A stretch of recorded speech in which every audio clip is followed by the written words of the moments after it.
बिस्मिल्लाहिर्रहमानिर्रहीम ते अस्सलाम वालेकुम। तुसी वेख रहे हो पंजाब टीवी 94 ते मैं हाँ तुहाडा अपना अफजल भट्टी।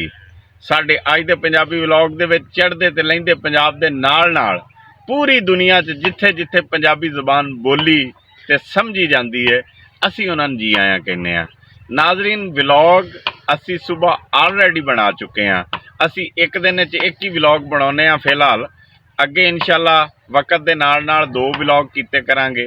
ते ये शॉर्ट व्लॉग है, छोटा जिहा व्लॉग है। ये असी इस वास्ते बना रहे हैं कि असी नाजरीन दा शुक्रिया अदा कर सकीए।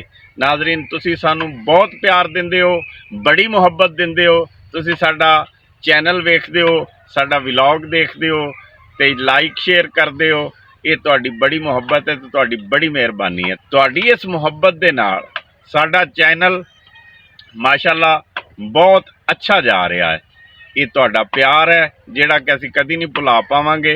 ते इंशाअल्लाह तुसीं साडे नाल इसे तरह जुड़े रहा जे ते असीं तुहानूं हसाउंदे रवांगे, तुहाडे नाल कल्चर ते गल करदे रवांगे, पंजाब दी सकाफत ते गल करदे रवांगे, पंजाब दी बोली ते गल करदे रवांगे ते तुहाडे नाल असीं भी प्यार वंडदे रवांगे ते तुसीं भी साडे नाल इसे तरह प्यार वंडदे रहा जे।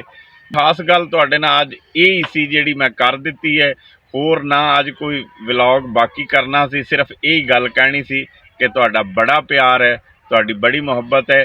तुहाडे वेखण नाल साडा चैनल बहुत अच्छा जा रहा है ते तुसीं सानू लाइक शेयर कमेंट्स भी करते रहा जे। बड़ी मुहब्बत। बाकी अपना ख्याल रखा जे, अपने बच्चों का ख्याल रखा जे ते रब राखा।